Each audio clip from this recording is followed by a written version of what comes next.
नमस्कार सभी छात्रों को। कक्षा 10वीं विषय हिंदी पाठ 4 एक प्रश्न 4 उत्तर, जिसके लेखक हैं श्री प्रकाश, जिनका जन्म सन 1890 ईस्वी में हुआ था और निधन 1971 ईस्वी में हुआ।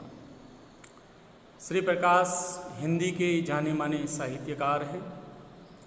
उन्होंने अपनी लेखनी के द्वारा राष्ट्रभक्ति, सांस्कृतिक उत्थान और सामाजिक उत्थान एवं समसामयिक समस्याओं पर प्रकाश डाला है। इसका तात्पर्य यही है, सांस्कृतिक उत्थान, सामाजिक उत्थान और वर्तमान की जो समस्याएं हैं उन पर उन्होंने प्रकाश डाला, यानी कि उन बातों को हमारी समक्ष रखा है। उनकी भाषा सरल एवं सहज है। उन्होंने निबंध, लेख, संस्मरण, जीवनी सभी पर अपनी कलम चलाई है। छोटी छोटी बातों पर गहरा चिंतन उनके साहित्य में देखने को मिलता है। तो यहाँ पे हम देखें पाठ 4 इकाई 4 एक प्रश्न और 4 उत्तर। लेखक का खत्ब यानी कि धुन। लेखक ने देश की दशा को लेकर चिंतित हैं। उन्होंने इस बात की चिंता है कि देश में कई विशेष पुरुष हैं, यहाँ बड़े बड़े आंदोलन भी हुए हैं, तो फिर भी हमारा देश उन्नति क्यों नहीं कर रहा है। यह प्रश्न उन्हें परेशान करता है।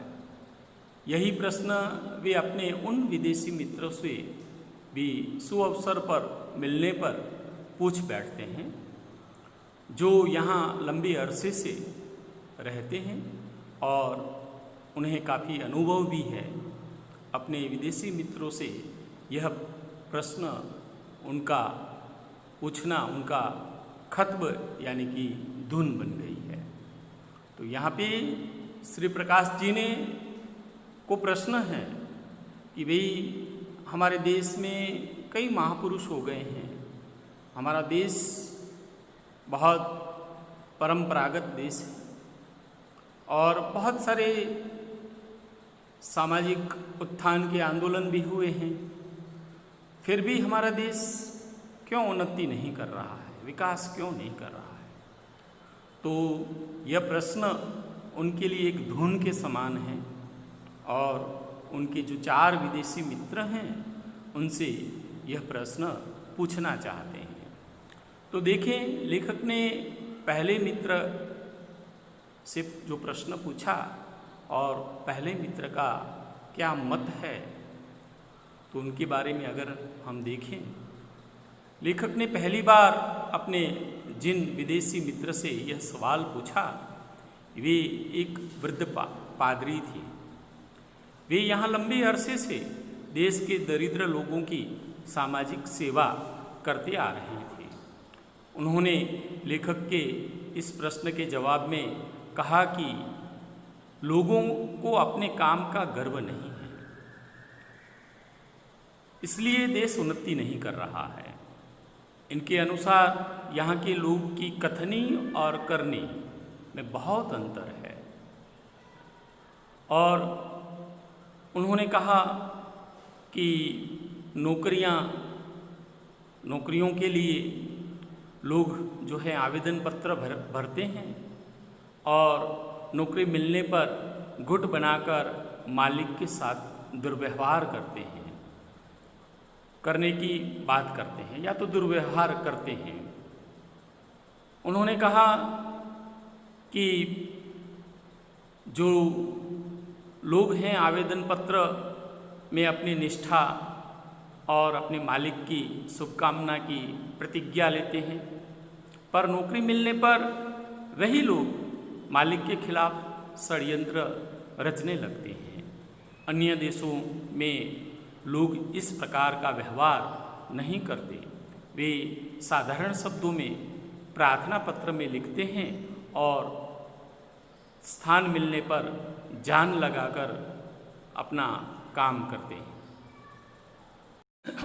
लेखक की सहमति।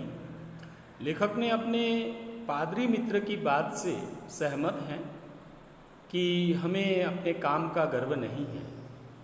वह कहते हैं कि हमारे देश की परंपरा में अपने काम का गर्व करने का आदेश है, पर हम उसे भूल गए हैं।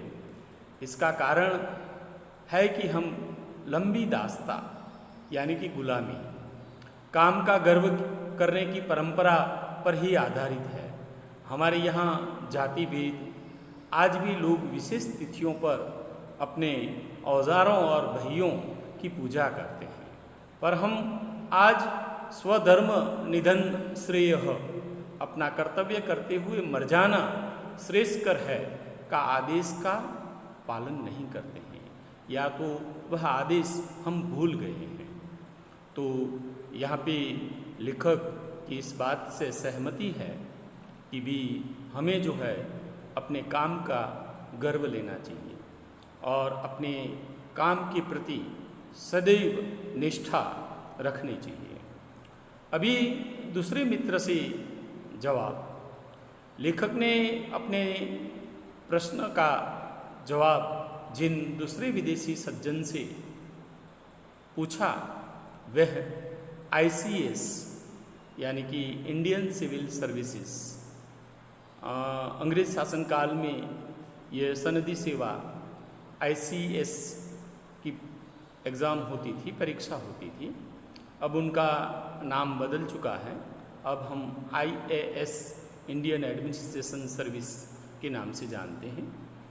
वह उनके सदस्य थे, एक सरकारी कर्मचारी थे जो दूसरे मित्र थे भी। उन्होंने 30 वर्ष से अधिक यहाँ रहने का अनुभव है भारत में। उन्होंने लेखक के प्रश्न का जवाब में कहा कि देश के उन्नति न करने का कारण यहाँ के लोग अपनी जिम्मेदारी को न समझना है। अर्थात यहाँ पे जो जिम्मेदारियाँ हैं उनको लोग अच्छी तरह से नहीं समझते हैं। उठाए गए काम को पूरा करने का गुण हम भूल चुके हैं। तो यहाँ पे किसी को किसी पर विश्वास नहीं है। पूर्व सरकारी कर्मचारी के अनुसार अपनी जिम्मेदारी को न समझने के कारण लोग अविश्वास की भावना घर कर गई है। किसी को विश्वास नहीं रह गया है कि उनका काम समय पर होगा अथवा काम करने पर उसे अब समय पर मेहनताना मिल जाए पाएगा। किसी को किसी के व्यवहार के बारे में विश्वास नहीं है। हर व्यक्ति अपनी सुविधा देखता है, दूसरों के कष्ट की किसी को परवाह नहीं है। यहाँ सब अपनी जिम्मेदारी न समझने का परिणाम है।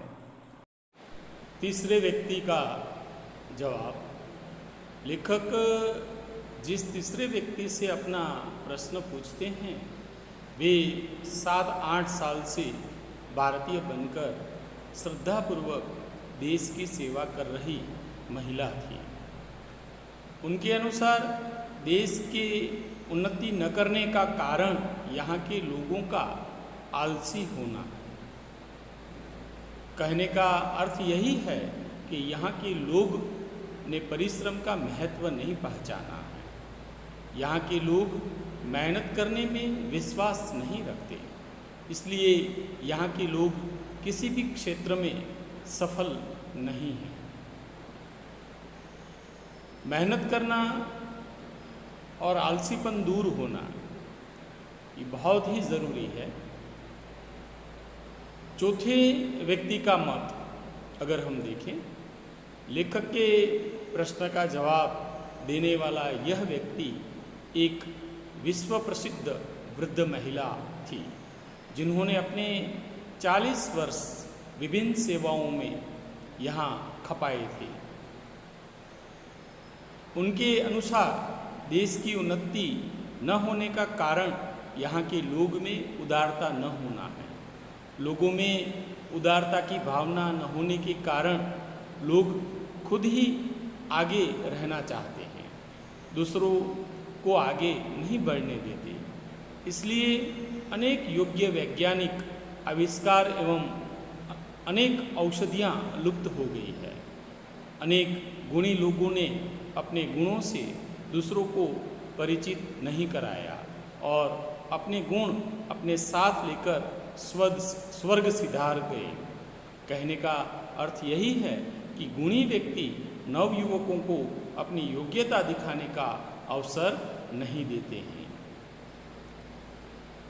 इन चारों जो महानुभाव हैं उन्होंने अपने अपने ढंग से उत्तर दिया।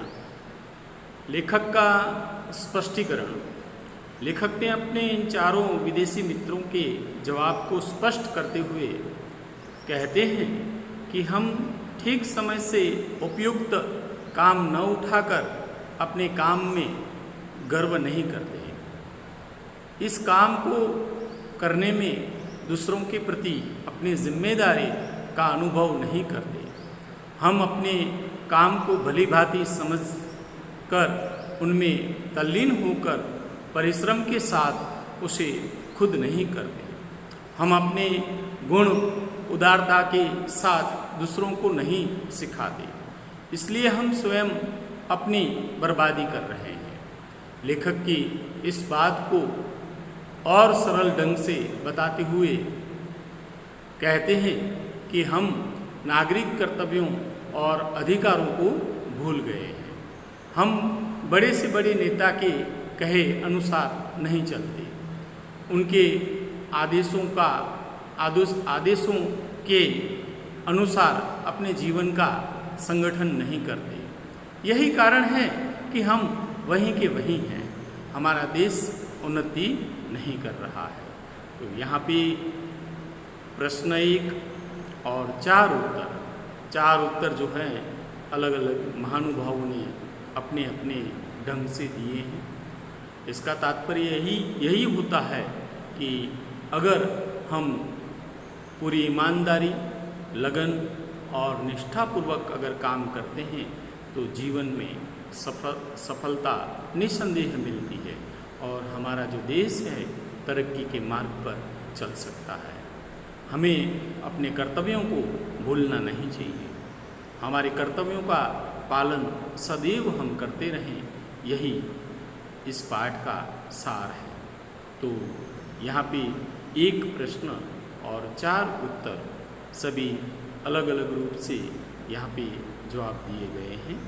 तो अगर हम अपना जो काम है वह निष्ठा के साथ करें, पूरी ईमानदारी और लगन के साथ करें और जो है हम अपने कार्यों को सबसे ज़्यादा प्राधान्य दें तो जीवन में निस्संदेह हम आगे बढ़ सकते हैं और देश के विकास में हम अपना योगदान दे सकते हैं। हमारे कर्तव्यों को भी हमें नहीं भूलना है। तो ये 1 प्रश्न और 4 उत्तर गद्य के बारे में हम लोगों ने आज जो है वह अभ्यास किया। धन्यवाद।